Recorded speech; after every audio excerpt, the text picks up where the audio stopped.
Olá pessoal, e aqui vamos nós para a nossa primeira aula remota, agora nesse primeiro momento revisando aquilo que nós já vimos presencialmente.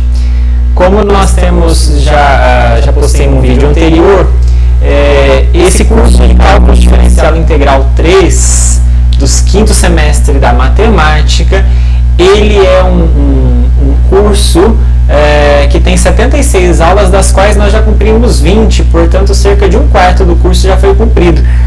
E agora nós vamos revisar rapidamente todos os conceitos que nós vimos nessas muitas aulas que ficaram para trás.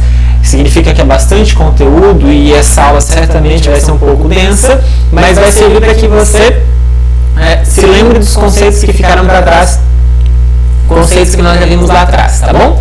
Vamos lá. Primeiro, esse curso basicamente todo é feito para a gente estudar funções de 2 ou 3 variáveis reais a valores reais. Então, funções que têm domínio no plano ou no espaço e que têm imagem no conjunto dos números reais, tá certo? Bom, para começo de conversa, vamos relembrar rapidamente o que são funções de duas variáveis reais a valores reais, que são as que a gente vai mais usar no curso, apesar de nós também tratarmos em alguns momentos sobre funções de 3 variáveis ou mais.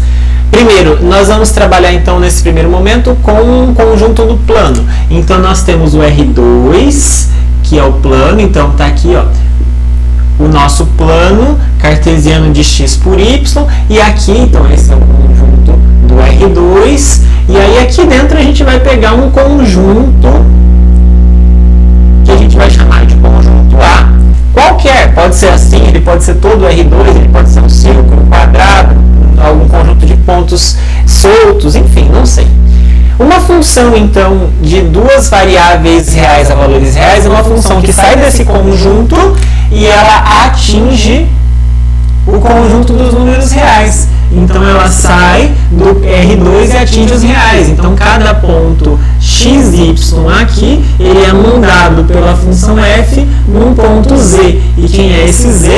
É o f de xy. Então, vejam só, agora, como estamos olhando para o plano, um par ordenado xy é mandado num único ponto z no R. Então, isso é uma função de duas variáveis reais em um valor real. Bom, esse conjunto A é o domínio da função, nenhuma novidade aqui em teoria de funções. A imagem é o conjunto dos pontos no contradomínio que foram atingidos pela f, também nenhuma novidade em termos de teoria de função, tá? E aí a gente se lembra também que as variáveis x e y são as variáveis independentes, enquanto a variável z ela depende de x e y, uma variável dependente. Alguns exemplos que nós estudamos e que eu não vou relembrar aqui agora porque a gente está ainda num aspecto muito geral da teoria. Por exemplo, a função f de xy é igual a 2x menos y, que tem só x e y com potências de 1, então é uma função do tipo linear. Lembra que nós tínhamos também funções polinomiais, que podem ter outras potências, temos funções afins também, mas essa é do tipo linear. Um outro exemplo que nós vimos é quando, por exemplo, você faz um quociente, x mais y sobre x menos y, uma função racional, um polinômio sobre outro, uma função do tipo racional. Uma função assim, que eu não vou dar nome, mas é uma soma de raízes quadradas, olha, raiz de y menos x mais raiz de 1 menos y. Raiz de y menos x quadrado.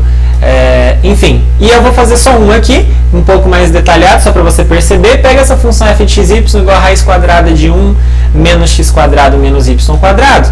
Observe o que é o domínio dessa função. É o conjunto dos pontos x e y que faz essa expressão ter algum sentido. O que essa expressão precisa ter para ter algum sentido? O que está dentro da raiz precisa ser positivo. E se a gente fizer a desigualdade 1 menos x quadrado menos y quadrado maior ou igual a zero, perceberemos que o domínio é o conjunto de pontos cuja soma do x quadrado com y quadrado está abaixo de 1.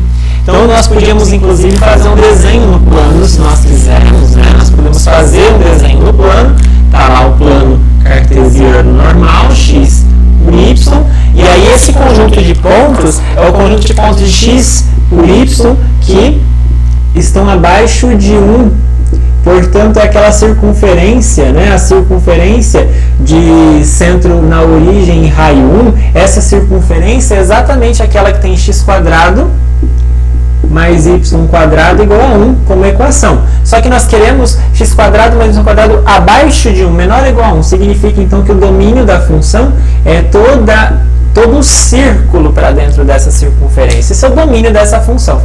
Já a imagem, por sua vez, são aqueles que são atingidos no contradomínio pela função. Então a função vai ser levada ali no contradomínio e vai atingir todo mundo. Será que todo número real é atingido através dessa função que está aí? Você deve perceber que não, porque tem uma raiz quadrada, e raiz quadrada sempre solta apenas números positivos. E de fato, precisa ser provado com calma, mas aqui eu só vou relembrar, estou só relembrando. Nesse caso, a imagem são todos os todos os números reais maiores ou iguais a 0. Você vai ver que realmente todo mundo para cima é atingido, mas fica claro que a imagem está contida nesse conjunto aí, não é mesmo? Bom, e aí quando a gente fala de funções assim, funções de duas variáveis reais a valores reais, nós temos dois conceitos bastante importantes distintos. O conceito de gráfico e o conceito de curva de nível. Então, se a gente pegar uma função de duas variáveis reais a valor real, o que é o gráfico? O gráfico, pessoal, vejam, você está num plano, e aí você pega esse plano e leva de alguma forma na terceira dimensão. Portanto, você está produzindo, o gráfico é produzido na terceira dimensão, ou seja, em R3. Portanto, o que é o gráfico? É o conjunto dos pontos x, y, z, em que esse z é a imagem da função. Definição de gráfico como sempre. Tá? Então, os primeiros pontos eu posso trocar tranquilamente dentro do domínio, então faço tudo dentro do domínio, e aí a imagem é atingida no espaço de alguma forma. Tá? Então, vejam que o gráfico da função de duas variáveis, ela é no R3. Agora, diferentemente ao conceito de curva de nível. O que é o conceito de curva de nível? O conceito de curva de nível, a gente pensa assim, poxa, o gráfico, então está no R3, estamos lá. X, Y e Z, estamos no R3. O gráfico, vejam que o XY está aqui no plano, esse plano é o domínio. Então, de alguma forma, a função ela vai ter um comportamento lá em cima, ela vai ser como se fosse uma folha de papel dobrada ou qualquer outra coisa. Um gráfico, né? Esse aqui é o gráfico da função, veja, ela está lá no espaço, flutuando no espaço. Agora, se eu pegar um determinado ponto do Z, que eu chamo de C, um determinado ponto, e me perguntar, poxa, quais são os pontos do domínio, quais são os pontos do domínio que vão naquela altura, C, quais são os pontos do domínio que são levados nessa altura C? O conjunto dos pontos do domínio x, y, que estão no domínio e que são levados nesse ponto C, é o que nós chamamos de curva de nível. Então, olha só, lá em cima, quais são os pontos? Certamente vai ser alguma coisa assim, que vai ser levado lá em cima. Isso daqui, ó, no domínio, isso aqui no domínio é a nossa curva de nível. Então, vejam que a curva de nível está contida no domínio. É o conjunto de pontos do domínio que vai num certo ponto C. Vejam que para cada C que eu quiser na imagem, para cada C que eu pegar na imagem da função, vai ter um conjunto de curva de nível. Se eu pegar um ponto fora da imagem, esse conjunto vai ser vazio. Bom, um exemplo para deixar a coisa bem clarinha aí, um exemplo para a gente lembrar de todos esses conceitos, é a função fxy igual a x² sobre 4 mais y² sobre 9. Bem tradicional essa função aí, né? Qual que é o domínio? O domínio é todo mundo, nem coloquei aí se eu não me engano, né? Mas o domínio é todo mundo, todos os números em R2 podem ser considerados nessa função. E qual que é a imagem dessa função? Vejam que essa função não vai soltar número negativo, é soma de quadrados, então realmente a imagem está contida dentro da parte positiva dos reais e realmente é possível mostrar. É preciso, inclusive, mostrar, se tiver que calcular certinho, que a imagem são todos os números inteiros positivos. Então, se a gente olhar na imagem, do 0 para cima, aqui está a imagem da função. Então, se eu olhar dos inteiros para cima, aqui embaixo, por exemplo, os negativos não entram na história, mas do 0 para cima todo mundo está na imagem da função.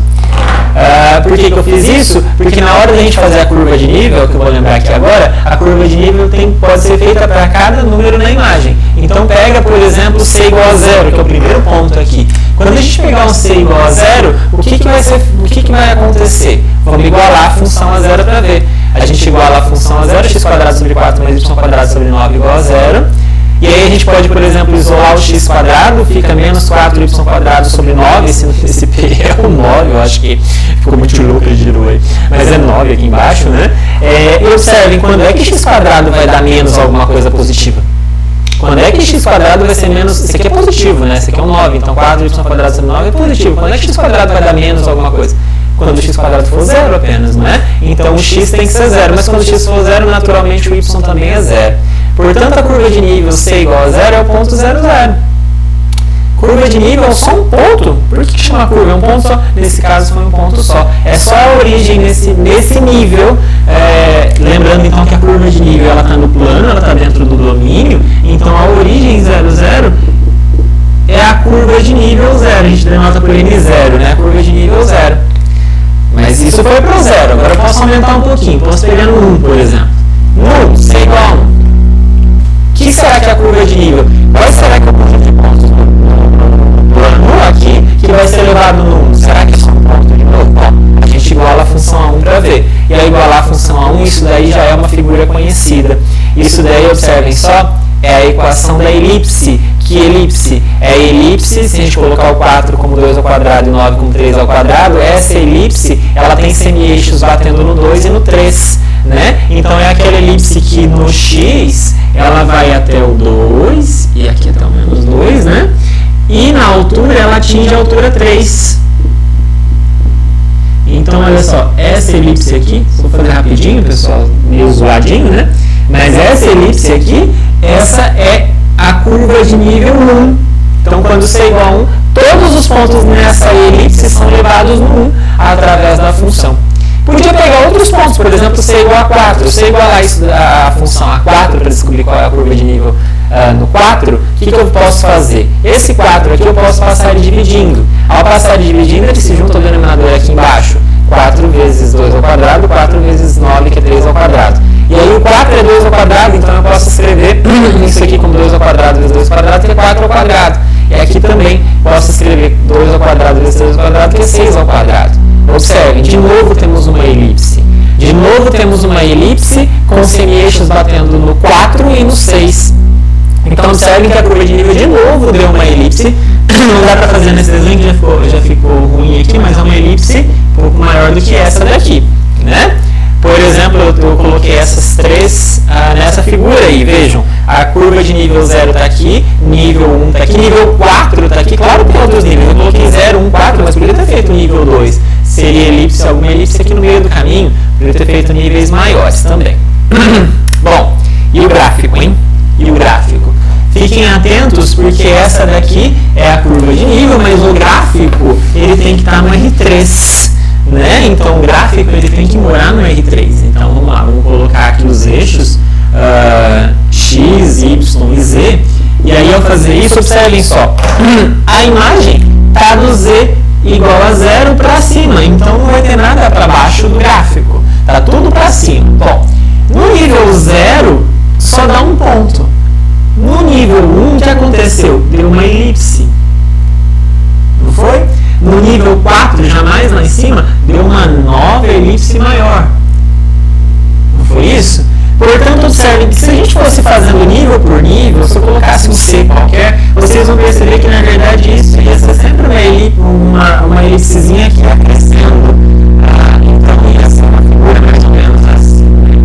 Esse é o gráfico mais ou menos. É claro que eu fiz um pouco zoado, mas esse é o gráfico dessa função. É um paraboloide elíptico. Tá certo? Então esse é o gráfico da nossa funçãozinha. Da mesma forma como nós definimos de duas variáveis, a gente pode falar agora sobre funções de três variáveis reais a valores reais. Mas agora, então, para falar de três variáveis, eu tenho que pegar um conjunto no R3, que eu denotei por D aí. Uma função que sai do R3, num domínio no R3. Vejam, então está no espaço. O domínio da função está no espaço. Então já está no espaço, em vez de sair do plano, sai do espaço. Em vez de sair do plano, sai do espaço, em algum conjunto aqui, sei lá, sai do espaço e vai embora, atingir o R de novo. Então saiu do R3 e e veio atingir, saiu de um conjunto D no R3 e foi atingir os reais. Então aqui, o que acontece para ser essa função? Ela pega um ponto x, y e z aqui e ela manda num ponto w aqui. Quem é esse w? É o f de x, y, z. Então vejam, a função de três variáveis reais a valores reais, ela pega pontos no R3, ou num certo conjunto no R3, x, y, z, e leva na sua imagem w nos reais, tá certo? O conjunto D é o domínio, a imagem é o conjunto dos pontos no R que são atingidos pela função. Nenhuma novidade aqui para a teoria de funções em geral. O que vai mudar? O gráfico. O gráfico da função de duas variáveis era no R3, mas agora eu estou pegando alguma coisa que está no R3 e mudando uma quarta dimensão. Portanto, o gráfico tem que ter 4 dimensões. O gráfico está no R4. Então, qual que é o gráfico dessa função f? É o conjunto dos pontos x, y, z, w, tá esse f de x, y igual a w, certo? E agora eu não falo de curva de nível, porque eu não tenho mais uma curva que vai ser levada num certo ponto, eventualmente. Eu não estou num plano mais, mas eu estou numa região tridimensional. Então eu não falo de curva, eu falo de superfície. Superfície de nível, se eu marcar um C lá no contradomínio, eu me pergunto quais são os pontos do domínio em R3 que foram nele. O conjunto de pontos do domínio que foram nele é o que nós chamamos de superfície de nível C. Nível C. Tá bom? Bom, sabendo isso, então lembrando sobre isso, a gente pode agora relembrar o conceito de limite. Limite de uma função. Vamos falar sobre a função de duas variáveis reais a valores reais, mas tudo que eu falar para duas variáveis, de alguma forma, com a devida adaptação, dá para ser generalizado para 3 variáveis ou até mais variáveis num outro curso mais avançado. Tá bom? Vamos definir, então, algumas coisas. Antes de definir limite, preciso lembrar a definição de ponto de acumulação. Um ponto no plano, então estamos olhando para o plano R2, então XY aqui, estamos no plano R2. Um ponto no plano, o ponto que eu estou denotando por UV. Então, pega um ponto UV aqui. Então, UV. Um ponto no plano é dito ponto de acumulação de um conjunto A se qualquer circunferência de centro em UV possui ao menos um elemento de A diferente de U. Como assim? Como assim? Bom, eu vou refazer o desenho, só que agora pensando no conjunto A primeiro, para ficar mais fácil. Se eu pensar no conjunto A, imagina que eu tenho aqui um conjunto, eu vou pontilhar de propósito, tá, pessoal? Pego um conjunto A aqui, e eu pego um ponto, eu vou pegar de propósito na fronteirinha aqui, tá bom? Mas vejam, como eu pontilhei bem a direção perpendicular, não tem fronteira e tal, mas foi de propósito aqui. Esse ponto que eu marquei é o que vai ser o meu ponto UV na história aqui, tá? Vai ser o meu ponto UV. Então esse ponto vai ser de acumulação se sempre que eu pegar uma circunferência centrada nele, há pontos, há alguém dentro do A que não é UV. Tem aqui, tá vendo? Se eu pegasse, por exemplo, o ponto UV aqui fora, ele não seria ponto de acumulação. Por quê? Porque eu consigo construir uma circunferência pertinho dele, pode ser pequenininho o suficiente, e está todo mundo para fora do A. Agora, se eu pegasse um ponto aqui dentro do A, não tem nem como escapar, né? Construir uma circunferência em volta, por mais pequena que ela seja, ela vai ter alguém dentro do A. Tá certo? Então, o ponto de acumulação ele está perto o suficiente do A. Ele está tão perto que se eu dar um pouquinho de nada, um pouquinho de muito pouquinho, eu encontro alguém do A perto dele. Então é ponto de acumulação, tá pertinho, tá bom? Bom, agora nós podemos então definir limite. Então pega uma função do R2 no R e pega um ponto V que é ponto de acumulação. Aliás, está errado aqui, né? O R2, o V em R2, um ponto de acumulação do A. O que é o limite da função na proximidade do A? Limite da função, então se eu olhar, por exemplo, para um ponto de acumulação como esse aqui, então estou olhando para o V, que ele é ponto de acumulação do A. O que significa limite? Limite da F perto do V. Significa que se eu chegar pertinho do V através de pontos no A, então se eu pegar qualquer ponto no A e estiver chegando pertinho do V, isso está se aproximando de algum valor lá na imagem.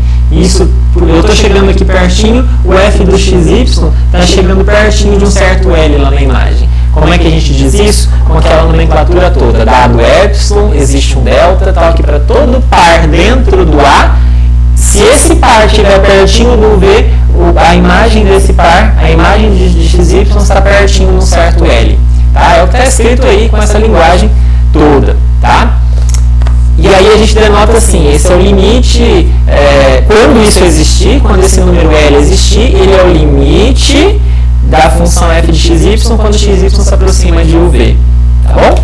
Alguns exemplos que nós vimos, que eu não vou provar de novo, mas a gente até provou por A mais B, né? A gente provou usando a definição em sala de aula. Se eu pegar a função constante igual a k, sei lá, f de xy igual a 3, todo mundo vai no 3. Qual que é o limite quando eu estiver chegando perto de qual que é o v? É 3, está todo mundo indo para o 3. Se eu pegar a função f de xy igual a x, pego o xy mando na primeira coordenada, projeção na primeira coordenada. O que acontece? Poxa, o x está se aproximando do u, então a função toda vai se aproximar do u.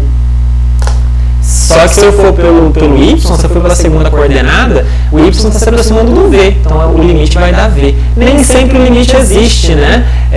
Existem funções cujo limite não existe perto de certo ponto. Por exemplo, essa função x² menos y² sobre x² menos y², quando a gente se aproxima do 0, 0, quando a gente se aproxima da origem, não vai existir limite para essa função. Por quê? Por quê? Pega essa função, vamos denotar ela para f de xy. Se eu for pelo eixo x, então eu estou lá, indo com essa função, olha, vamos olhar para o domínio. O domínio dessa função, pessoal, vejam, qual que é o domínio dessa função? O domínio dessa função é quase todo mundo. O que não pode acontecer? O que não pode acontecer é que embaixo, no denominador, x² mais y² não pode ser 0. Portanto, o domínio é todo o plano real, tirando a origem.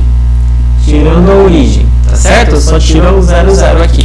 Mas o que acontece perto, a origem não está definida. O limite quer entender o que acontece lá perto. O que acontece quando eu vou chegando perto da origem? O que acontece com a função quando eu vou chegando perto da origem? Bom, se eu chegar pelo eixo x, se eu chegar por aqui, o que a função está fazendo? A função está fazendo f de x0, e aí se você calcular, colocar ela na função, isso vai dar 1. Acontece que se eu vier por outro caminho, se eu estiver vindo por aqui, ou seja, pelo eixo y, isso vai dar menos 1. Poxa, por esse caminho está indo no 1, por aquele outro caminho está indo no menos 1, as coisas não estão batendo. Para ter limite, todo mundo deveria ir para o mesmo ponto, mesmo que viesse de caminhos distintos, e não é o que está acontecendo, certo? Então, como por caminhos diferentes, pelo eixo x e pelo eixo y, por exemplo, mas podia pensar em outros caminhos, outras retas aqui perto. Por um caminho está indo para o 1, para o outro para o menos 1, já sei que tem uma bagunça, que tem um problema, então não há limite para essa função perto do 0. Se eu pegasse um outro ponto aqui, o limite ia existir tranquilamente, mas perto da origem, a coisa bagunça. O limite gosta das propriedades que você já deve conhecer desde o seu primeiro cálculo. Quando você faz a soma ou a diferença dos limites, aliás, o limite da soma ou da diferença das funções, você pode separar isso em dois limites. Lembrando que aqui eu engoli a anotação só para ficar mais fácil de escrever, de enxergar, mas o limite aqui denota o limite de xy tendendo a b, tá bom? Se eu fizer o produto, também posso separar o limite em produto dos limites. Se eu fizer divisão, o limite da divisão é a divisão dos limites desde que, cuidado, desde que g de xy possa ser definido, não seja 0, e desde que o limite de g de xy também não seja 0. Claro, aqui assumindo que todos esses limites existem. Teorema do confronto, se eu tenho três funções f, g, h que estão devidamente encaixadas, assim, g está no meio da f e da h sempre, e eu sei que o limite da f é L, indo para B. E eu sei que o limite da H indo para B é L também, não tem como a do meio escapar. A do meio também tem que ir para L. Esse é o teorema do confronto ou o teorema do sanduíche. E, por fim, aquela que a gente usa bastante, que é a propriedade, usa da propriedade de limitação das funções. Aí eu tenho uma função f com o limite a 0 e uma outra função g que eu não sei nada, sequer se o limite dela existe. Às vezes o limite dela nem existe, mas eu sei que essa função é limitada. A imagem dela está dentro de um intervalo de menos n a m. para todo x e y perto do AB, que é onde eu quero chegar. Então, o limite do produto de f com g existe e é zero. Veja, mesmo que a g não tenha limite, não tem problema, desde que a gente não sabe informações sobre o limite dela, mas ela é limitada, ela tá trancadinha dentro de um certo intervalo. A imagem dela está trancadinha dentro de um certo intervalo, então o limite do produto é zero. A primeira é zero, a segunda é limitada, vai para zero todo mundo. Essas propriedades são famosas, o limite valem aqui também para R2 e valeria para R3 também, para as funções de três variáveis também. Por exemplo, se eu olhar para essa função, a gente fez em sala de aula, só estou lembrando os exemplos aqui, tendendo para 0, 0, tendendo para a origem, a função x ao cubo sobre x quadrado mais y quadrado, isso dá zero. Por quê? Porque eu poderia separar esse x ao cubo sobre x quadrado mais y quadrado em x vezes x quadrado sobre x quadrado mais y quadrado. Essa expressão maior aqui, x quadrado sobre quociente, é limitada. A gente provou em sala de aula porque esse x que ficou para cá, ele vai a zero. Ele tem a zero quando a gente se aproxima da origem. Então, uma vai a zero, a outra é limitada. A gente pode concluir que o limite não está a zero. Usando essa propriedade 5 que a gente acabou de relembrar. Então, um bom exercício para você lembrar aí sobre os conceitos. Segundo, se a gente pegar... Vejam só, eu não separei, na hora de explicar essa função, eu separei, né? Tirei um x aqui e coloquei ele para fora. Apesar disso, a gente conseguiu fazer o limite, calcular o limite todo. Mas se eu tivesse calculado só x quadrado sobre x quadrado mais y quadrado, o limite nem existe, hein? Olha que interessante, o limite sequer existe. É legal até pensar por que não existe. Mas não existe. Mas a gente não usou o fato dele existir ou não aqui em cima. A gente usou o fato dele ser limitado. Isso aqui é limitado, mesmo que o limite não exista. Também é um bom exercício verificar isso, certo? E agora, lembrando o conceito de limite, a gente pode partir para o próximo passo, muito importante quando a gente estuda cálculo, que é o conceito de continuidade. Conceito de continuidade, pessoal, vamos lembrar aqui. Definição. Pega f de x e y, uma função de duas variáveis. De novo, vou fazer para duas variáveis, mas valeria para três também. Pega uma função f de x e y igual a z, num certo domínio A no R2, e pega um ponto fixo ali, o v, dentro do domínio da função. A gente fala que essa função é contínua. Veja, tem um detalhe. Quando a gente falou de limite, o ponto v não precisava estar no conjunto domínio. Ele tinha que estar perto do domínio, perto. Aqui eu estou exigindo que o ponto esteja no domínio, tá bom? Então dizemos que f é contínuo num ponto do domínio, v, se o limite da f de x e y, sempre que eu me aproximar do x y, com x y para um certo v, a imagem, o limite da f de v. Como assim? Como assim? Eu falei tudo bagunçado também, deve ter ficado mais complicado do que a escrita, né? Mas olha, vocês sabem que se eu tiver com um ponto UV aqui no plano, aqui temos o conjunto, né, o A contido em R2, a gente está indo com essa função para os reais, né? E aí, se eu me aproximar desse UV, estou me aproximando desse UV com qualquer ponto XY, onde será que está indo o f de xy? Para cada xy que eu vou chegando perto aqui, isso aqui, se tivesse limite, né, estaria chegando para o limite, se aproximaria do limite. Agora, o que eu estou dizendo, para ser contínua, é que esse limite não é qualquer coisa. Esse limite existe e é a imagem da função no ponto V. Quer dizer, está se aproximando do V, a função também está indo para f de v. Ou seja, ela é contínua, não há quebra nela. Ela está indo para onde a gente está querendo que ela vá. Ela está cumprindo o comportamento esperado. Então, ela é contínua. Ela não tem quebra, ela não tem salto. Então, quando o limite da função existir, e não for qualquer L, mas for a imagem da função no ponto que a gente está se aproximando, no ponto V, então a gente fala que a função é contínua. Contínua no ponto V. Para a gente falar só assim, a função f é contínua, a gente está querendo dizer que não é contínua em todos os pontos do domínio, tá certo? Então, contínua num ponto é uma coisa, contínua só significa contínua em todo mundo do domínio. Por exemplo, aí a gente pode produzir uma série de exemplos. As funções constantes todas são contínuas e a gente deve ter provado isso. Bom, é fácil de provar, né? O limite da f de x, y quando f de y é constante, é a própria constante, então é f de v. Fácil, né? Então ela é contínua mesmo. Se eu pegar as funções f de y igual à primeira coordenada ou igual à segunda coordenada, isso é contínua também. Por exemplo, tem algumas funções complicadas, lembra? Nessa fase do curso a gente acabou vendo uma série de funções complicadinhas, funções com definição, várias definições da f de x, f de x não é a origem, vale essa expressão, a origem é mais zero. Essa função não é contínua, zero. Por que ela não é contínua? Porque quando eu me aproximo do zero, a gente viu, né? A gente lembrou aquele exemplo, é exatamente aquele exemplo que nós falamos do limite agora há pouco, quando a gente se aproxima da origem, muito menos vai ser f de 0, 0, certo? Então não é contínuo. Se eu pegar agora essa daqui, lembra? Essa daqui é aquela que a gente faria usando aquela propriedade de limitação x ao condição x quadrado mais um quadrado. Fora do 0, 0. Agora no 0, 0 eu estou pondo ela como 0. Claro, xy, pessoal. Aqui embaixo não pode ser 0. O que acontece quando aqui seria 0, seria só no caso de xy fosse o ponto 0, 0. Estou mudando isso no 0, isso é contínuo? Sim. Por que isso é contínuo? Porque quando eu me aproximo da função, quando eu faço o limite dessa função f de x, ou seja, por essa expressão, no 0, 0, ela está indo para o 0. Então, de fato, essa aqui é a imagem do f de 0, 0. E esse aqui é o f de 0, 0, é a imagem da origem. Certo? Então, de fato, essa função é contínua. Bem como essa daqui também. Essa função também é uma legal para você fazer, tentar fazer o limite dela. Essa também. Perto do 0, 0 ela vale isso aqui, no 0, 0 ela vale 0, e essa função é contínua por quê? Porque o limite dessa função, quando a gente se aproxima da origem, dá exatamente 0. Se eu tivesse colocado outro valor aqui que não 0, sei lá, 2, 3, não seria mais contínuo.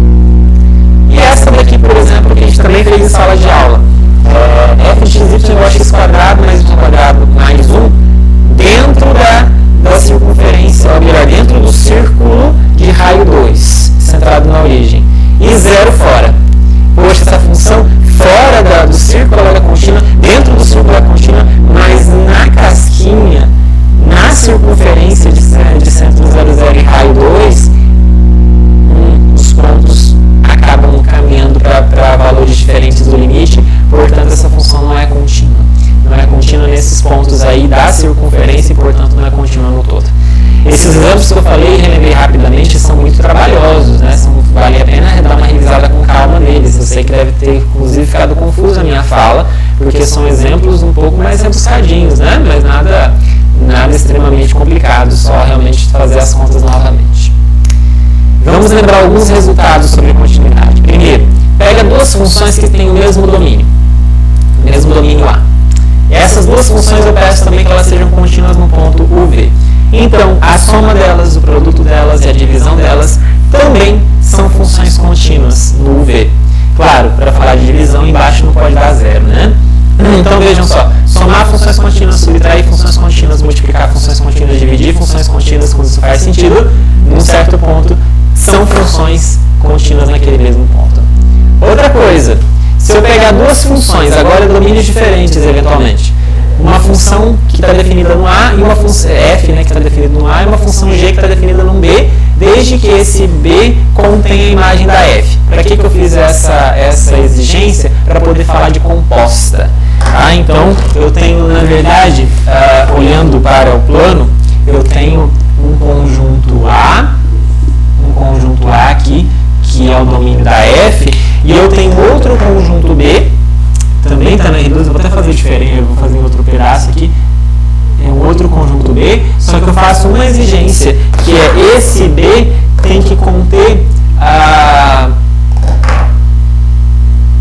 tem algo errado aqui, me perdoem a falha. Na verdade, essa função G aqui, me desculpem, essa função G, ela tem que ser, me perdoem o erro aí, essa função G, ela tem que sair do R. Então, vamos lá, o F está contido em R2 e ela vai chegar nos reais, não é? Então, a imagem dos reais, a imagem da F está dentro dos reais. E eu quero que essa imagem esteja no domínio da próxima, então, aqui está. Aqui está o B. E a imagem da F está aqui dentro. Ok? Então, a imagem da função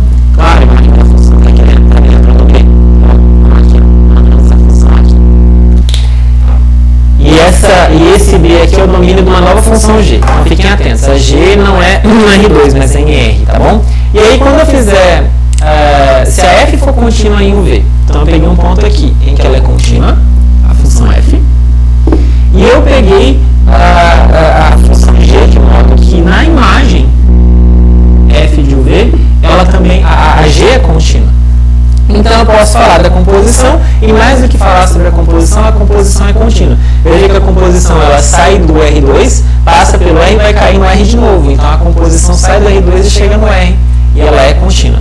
Entenderam a história? Então tem um errinho aqui só da anotação, mas olha, a F sai do R2 e chega no R, a G sai do R e chega no R, e aí, portanto, a composição sai do R2 e vai para o R, tá certo? Se as duas são contínuas, essa contínua do jeito que nós estamos falando agora, essa outra contínua que já sabe do cálculo 1, então a composição vai dar contínua também. Exemplos. Se eu pensar na função h de xy igual a x quadrado, ela é contínua nesse conceito, não é? Porque eu posso pensar que a função está sendo mandada na primeira coordenada e depois de ser mandada na primeira coordenada eu elevei ao quadrado. Elevar ao quadrado é uma função contínua que nós já conhecíamos lá no cálculo 1. Mandar na primeira coordenada é uma função contínua como nós relembramos agora há pouco. Podia pensar na função h de xy igual ao logaritmo neperiano de x quadrado mais y quadrado mais 4. X quadrado mais y quadrado mais 4, veja pessoal, estamos somando quadrados com números, é um polinômio, é contínuo, né? E aí depois o logaritmo neperiano também é contínuo, com pontos contínuos não tem como não dar contínua. Então essa propriedade é para a gente lembrar que quando a gente trabalhar com aquelas funções tradicionais do cálculo, polinômios, funções trigonométricas tipo seno, cosseno, tangente, arctangente, etc., mesmas inversas, os logaritmos, as exponenciais, enfim, toda a série daquelas funções que nós vimos, raízes, etc., tudo contínuo, então a gente pode trabalhar tranquilamente com elas. Ok? E vamos então para terminamos, né, com isso a revisão da parte geral sobre funções, sobre propriedade de funções e dos conjuntos em si, limite e continuidade. Agora com isso nós relembramos nosso ingresso na parte de diferenciabilidade. É a partir daqui que a gente começa a reconsiderar o assunto da primeira prova, tá? Porque a gente vai cobrar na primeira prova apenas a parte de diferenciabilidade, derivadas e tudo mais, que recomeçamos aqui.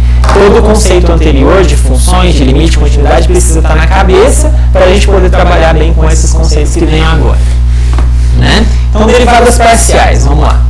Pega uma função f de xy com imagem z definida num conjunto de R2, um conjunto A. O que é a derivada parcial em relação a x?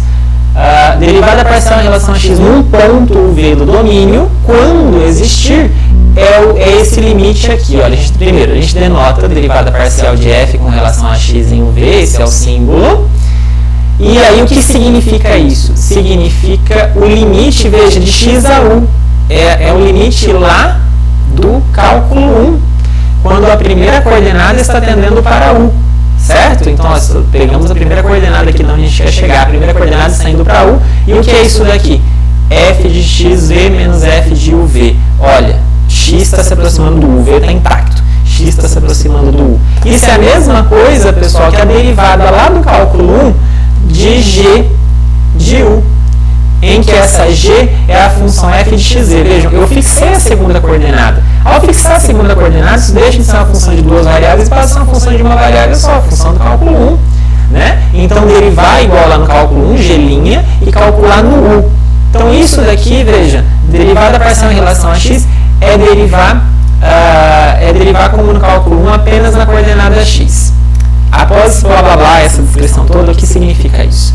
Derivar em x significa fazer de conta que o y é uma constante. E aí a gente vai derivar toda a expressão como se apenas o x fosse variável. É isso que está escrito aí nessa expressão toda maluca, né? É isso que é derivada parcial em relação a x. Que a gente também pode denotar assim, em vez de escrever d de f sobre d de x de uv, a gente pode trocar o f por z, também é bem comum fazer isso, e é comum também escrever f de x assim embaixo, né? fx de uv. Muitas vezes também a gente vai acabar omitindo o v, ou mesmo vai escrever o v como xy para tentar achar a fórmula geral para a derivada, tá bom?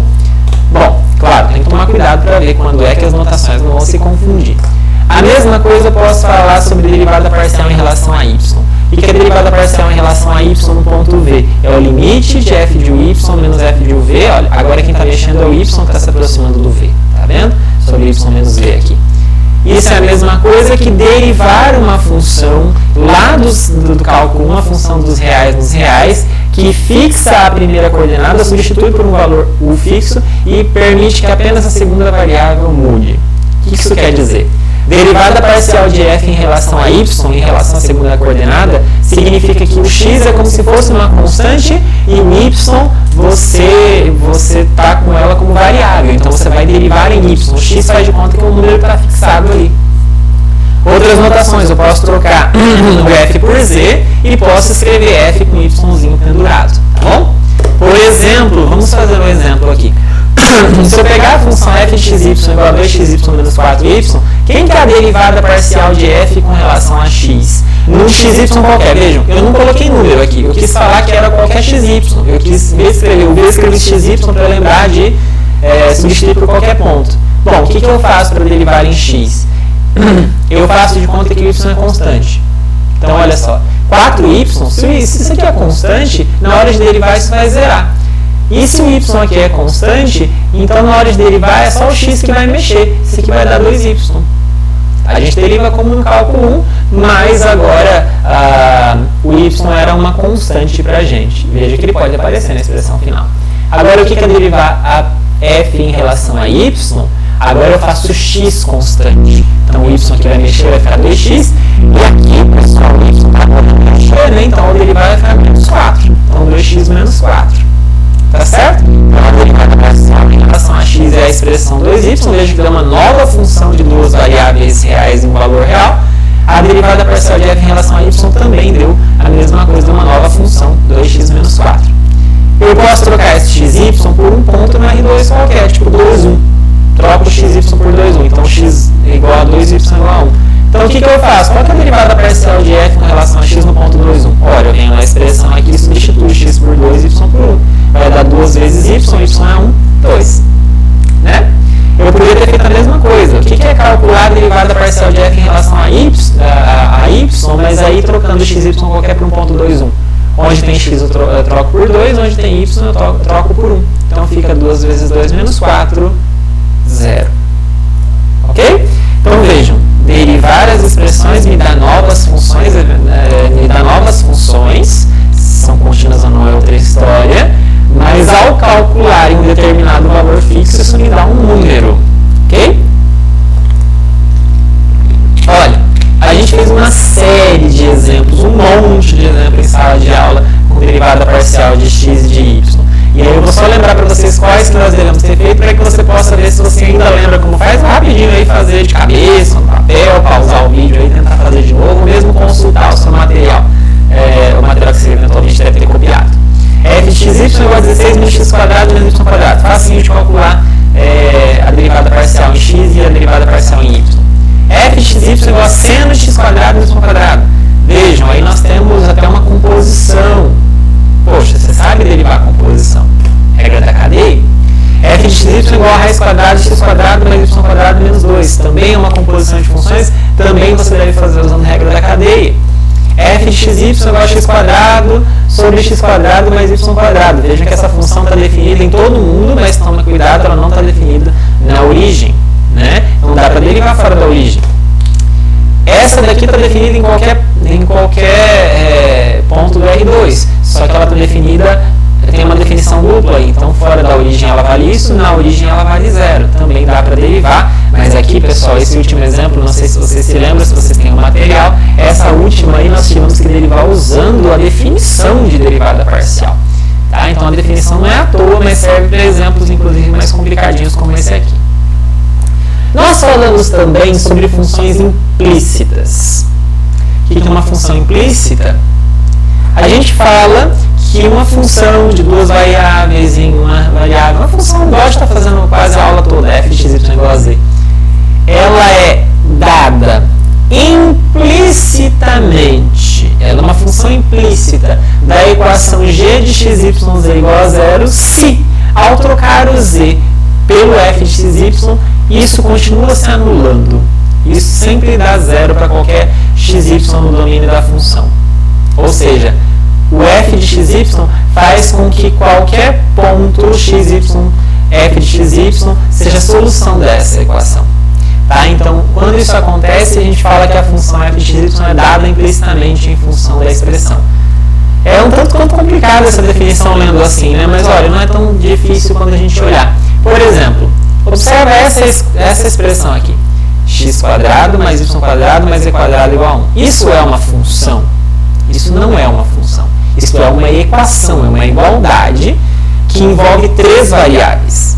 Só que eu podia pensar em isolar a variável z, não podia? Só que eu tenho que tomar cuidado que ao isolar a variável z, isso vai dar mais ou menos uma raiz quadrada, e aí a z não seria exatamente uma função, seria uma união de duas funções. Bom, mas se a gente olhar para essa expressão, eu posso ver que se eu trocar z por essa expressão, raiz quadrada de 1 menos x² menos y², ou mesmo trocando isso aqui por menos essa expressão, isso aqui sempre vale, essa igualdade sempre vale. Portanto, essa expressão define implicitamente essa função aqui, certo? Então, é como se eu quisesse isolar o z. E aí, eu isolar o z, qualquer função que saia desse isolar do z é uma função definida implicitamente por isso. Tá bom? Por quê? De novo, só ressaltando, porque eu trocar o z por essa função dá exatamente a equação certinha, soluciona a equação. E quando eu tiver função implícita, por que eu estou falando sobre isso? Porque eu também posso derivar. E como é que deriva a função implícita? Ah, aqui está fácil, né? Eu já isolei ela, mas eu posso derivar a função implícita olhando só para a equação. Poxa, imagina que eu quero a derivada parcial em relação a x dessa expressão. O que eu faço?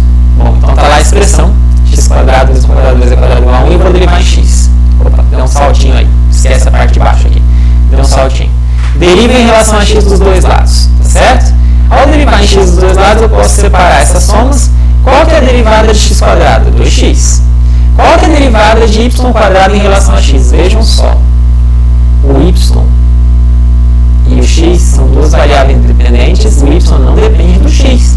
Então, isso aqui é uma constante quando eu vou derivar em x. Isso zero. Porém, o z depende do x. O z depende do y, tá certo? O z está definido implicitamente. Então, eu vou ter que derivar isso aqui à parte. O que é a derivada em x do z²? Poxa, a derivada em x do z², pessoal, é derivar o que está aqui dentro, 2z, né? Só que eu tenho que derivar o próprio z de novo. Isso aqui é a regra da cadeia. Não é? Essa é a regra da cadeia. É exatamente o que está escrito aí, vejam só. É a derivada do que está lá dentro vezes a derivada da função, que é 2z, vezes a derivada da z. Regra da cadeia. É o que está escrito aí. E vejam só. Apareceu derivada de z em relação a x de xy. Isso aqui eu posso isolar.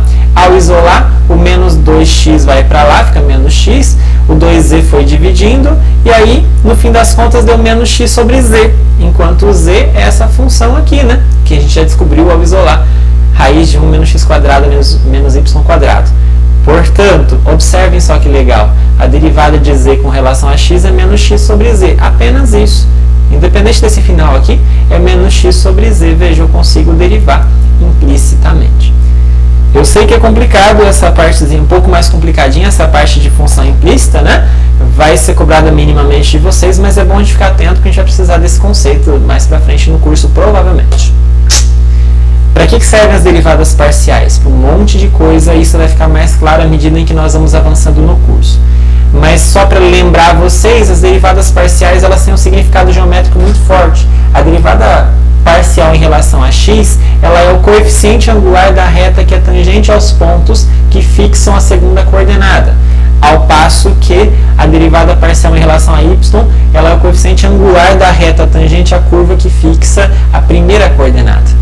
Eu vou passar isso rapidinho, só para lembrar que tem a ver com a reta tangente, mas na próxima aula já a gente vai relembrar o conceito de reta tangente de uma maneira mais explícita, como calcular a reta tangente, aí vai ser importante esses conceitos todos, tá bom? E aí, só para a gente fechar essa parte aqui, Lembrando que a gente pode definir derivada parcial também de funções de 3 variáveis. Mas quando eu tiver função de 3 variáveis, x, y, z, eu posso ter derivada parcial em x, posso ter derivada parcial em y, posso ter derivada parcial em z. Bom? E é possível também que nós façamos derivadas de derivadas de derivadas de derivadas, quantas vezes nós precisarmos. São as derivadas parciais de ordem superior. Portanto, pega uma função de R2 em R. O que é uma derivada parcial de segunda ordem? Quando existir, claro. A gente denota assim, derivada de segunda ordem da f com a variável x sendo usada 2 vezes. O que significa isso? Significa a mesma coisa que esse símbolo, tá? Esse é um símbolo para a mesma coisa aqui, é derivar f 2 vezes em x. O que significa isso? Significa que primeiro eu vou derivar f em x e depois eu vou derivar de novo em x. Derivei em x 2 vezes. Então primeiro eu fiz duas passagens. Peguei a função f, derivei em x. Opa, obtive uma nova função. Derivei em x de novo. Essa é a derivada parcial de segunda ordem sobre x 2 vezes. Eu posso fazer a mesma coisa sobre y. Então a derivada parcial de segunda ordem sobre y 2 vezes é f de y. Também a mesma notação, que significa derivei em y aquilo que eu já tinha derivado em y. Certo? Agora eu posso misturar. Já que eu vou derivar 2 vezes, nada me impede de ter derivado primeiro numa letra, numa variável e depois derivado na outra. Então eu posso derivar 2 vezes, mas primeiro em y e depois em x. Veja só, a gente denota assim, f de xy, na mesma ordem, tá vendo? xy. O que significa isso? Significa, olha, vai da direita para a esquerda, que primeiro eu derivei em y, então tinha lá a função, derivei primeiro em y, depois eu vim e derivei em x, o que já estava derivado. Então, olha, lê sempre da direita para a esquerda. Primeiro eu derivei em y, depois eu vim lá e derivei em x. Mas eu posso também ter derivada parcial de segunda ordem ao contrário. Primeiro eu derivo em x e depois em y. Mas aí é yx, ou seja, primeiro eu derivei em x e depois eu derivei em y. Certo? Então são essas 4 possíveis derivadas parciais de segunda ordem. Derivo em x depois de novo, depois derivo em y depois de novo, derivo em x depois em y, derivo em y depois em x. São as 4 derivadas parciais possíveis de segunda ordem. Segunda ordem, derivado 2 vezes. Eu posso definir de terceira ordem? Claro. Eu derivei uma vez, derivei 2. Nada me impede de derivar a terceira? Bom, às vezes não dá. Mas quando dá, eu posso derivar 3, 4, 5, 6, 7. Quantas vezes eu quiser, às vezes. De certas funções eu posso derivar infinitamente algumas funções. Só que eu posso ficar trocando. Primeiro eu derivei em x, depois em y, depois eu derivei em x de novo, depois eu derivei em z, depois eu derivei em x de novo, depois em y. Dá para fazer. São derivadas parciais de quaisquer ordem, tá bom? Bom, cuidado.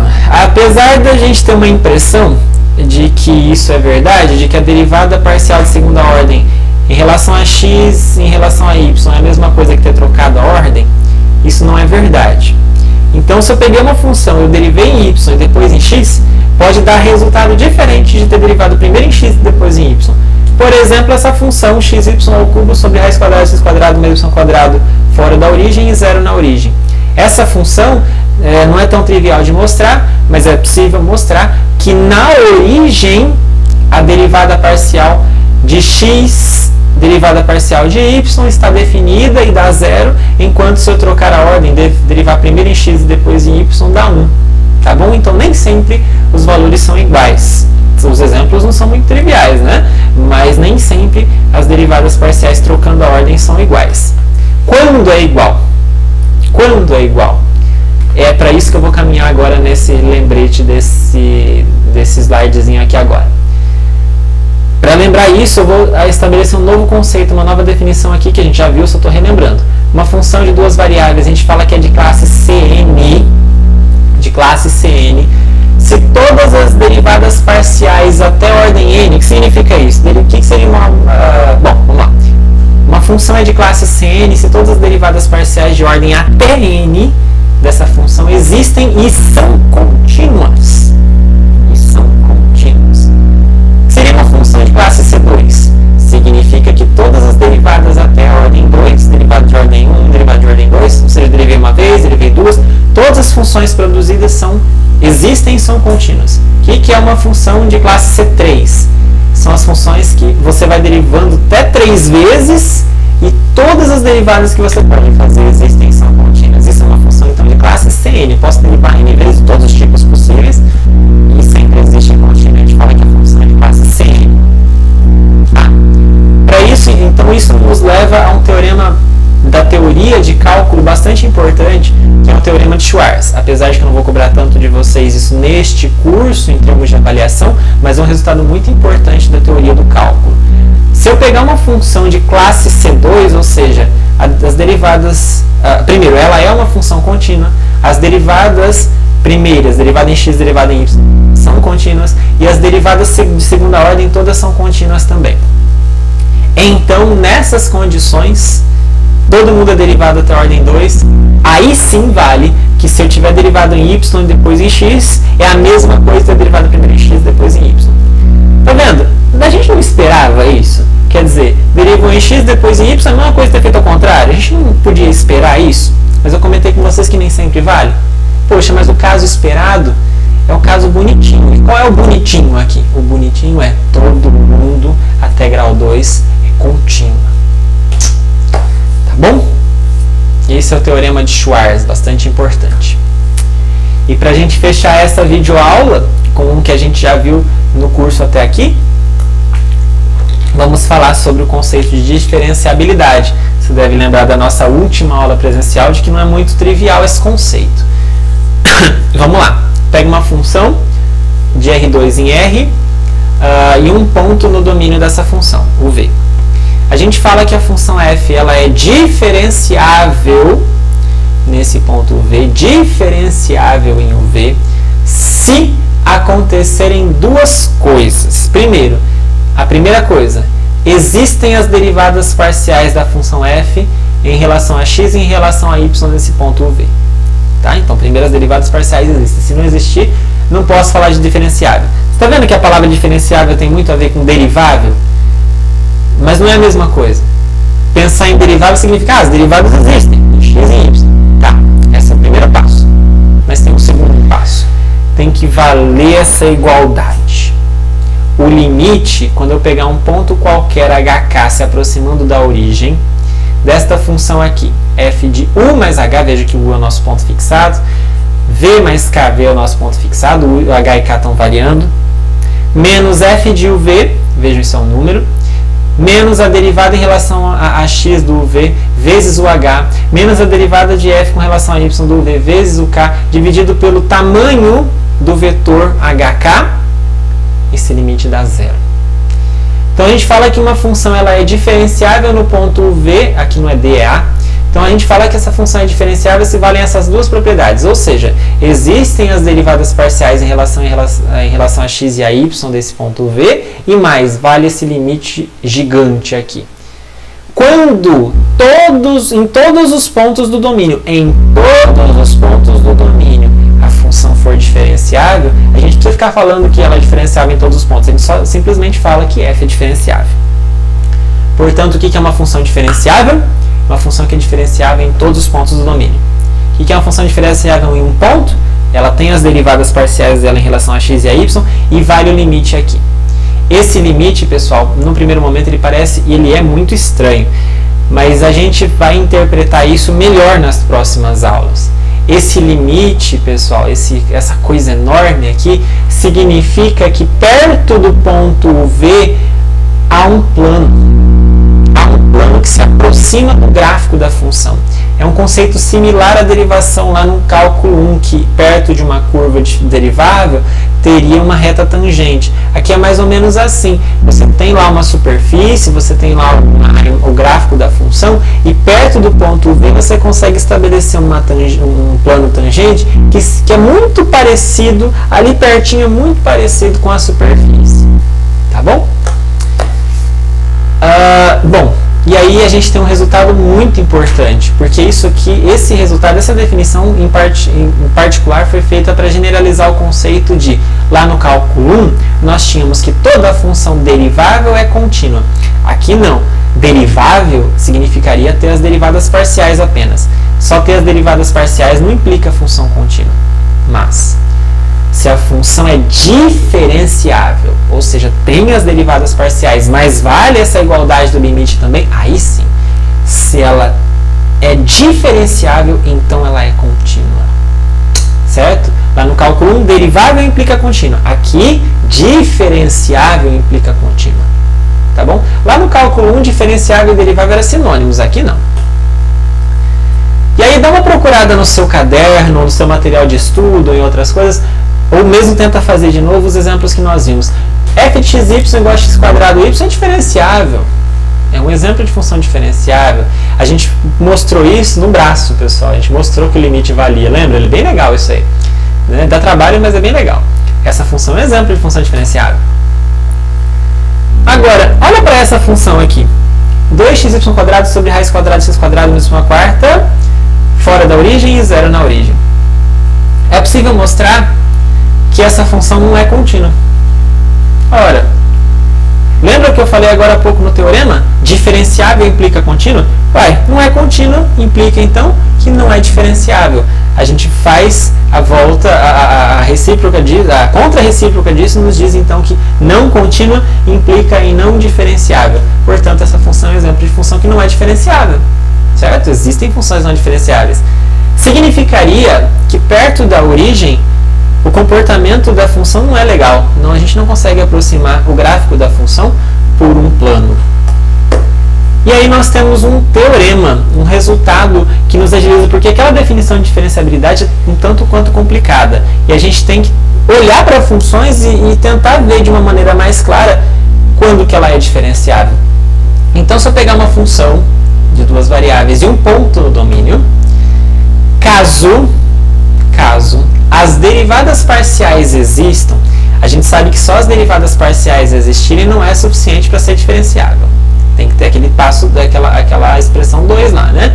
Mas se as derivadas parciais existirem perto do v, e se elas forem contínuas, as derivadas parciais são contínuas, então a função é diferenciável.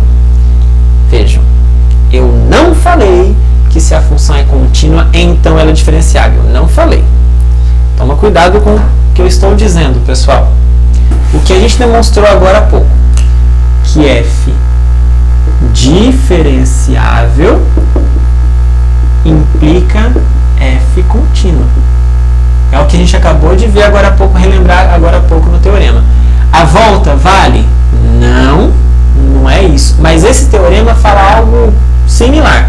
A derivada parcial de f em relação a x, a derivada parcial de f em relação a y, contínuas, definidas, o que importa é perto do v, e contínuas, então f é diferenciável no v. Tá bom? Mas vejam, tem um detalhe aí, que é esse perto do v. E só para esclarecer esse conceito, eu vou lembrar vocês do conceito de conjunto aberto. O que é um conjunto aberto? Conjunto aberto é um conjunto que a gente até denota pontilhadamente na maioria das vezes, significa o seguinte: sempre que eu pegar qualquer ponto no conjunto, dentro do conjunto, vai existir uma circunferência perto desse ponto, tal que a circunferência está completamente dentro do conjunto. Ou seja, existe um raio, por mais pequenininho que ele seja, tal que o círculo está inteiramente dentro daquele conjunto. Se eu pegar, por exemplo, um ponto bem pertinho da fronteira, ainda assim vai existir uma circunferência que está completamente dentro do conjunto. Esse conjunto A, ele é aberto. Agora, se eu pegasse, por exemplo, um conjunto assim, com a fronteira, já não daria mais. Porque se eu pegar um ponto na fronteira, ao construir qualquer circunferência perto desse ponto, um pedacinho vai ficar para fora. Tá? Então, conjunto aberto é tipo intervalo aberto. Dado qualquer ponto ali dentro, eu sempre consigo criar uma vizinhança perto daquele ponto que está inteiramente ali dentro, que ele está totalmente protegido. Tá bom? Então, com essa notação, com essa definição, a gente costuma denotar, né, conjuntos abertos assim, com contido, com ABzinho embaixo, A, conjunto aberto de R2. Então, a gente pode esclarecer, pegar aquele teorema e tentar facilitar um corolário.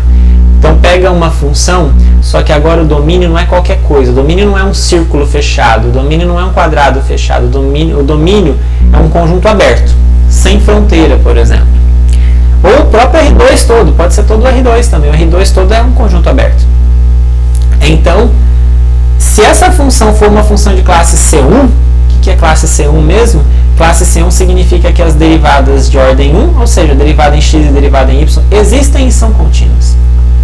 Existem e são contínuas. Então, se ela é de classe C1, então ela é diferenciável. Tá bom? Bom, foi redundante aqui, mas é isso. Então, qualquer função, vejam só, esse resultado é ótimo para a gente. Como é que eu vou saber que uma função é diferenciável? É difícil pela definição. Bom, se essa função está definida no domínio aberto, por exemplo, todo R2, ou um círculo sem a fronteira, ou um quadrado sem a fronteira, uma região sem a fronteira, bonitinhas, só para a gente ter uma noção geométrica. Uma função definida em qualquer conjunto desses, em particular no R2 todo, que é o que a gente mais usa.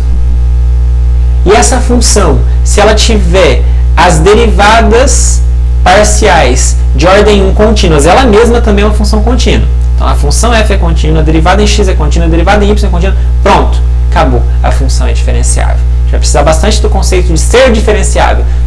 E como é que eu sei então que uma função é diferenciável? Fazendo todo esse rolê, observando o domínio e vendo que tanto a função quanto as suas derivadas parciais em x e em y são contínuas também. Pronto, garantimos que a f é diferenciável. F diferenciável implica f contínua. O contrário não é suficiente. Não é só ser contínua para concluir diferenciável. É mais. É ser contínua, ter a primeira derivada contínua, ter vou repetir. É ser contínua, é ter a derivada dela em x contínua, é ter a derivada em y dela contínua e não é qualquer domínio. É um domínio aberto. Aí, pronto, é diferenciável. Tá claro? Então, com isso, pessoal, nós terminamos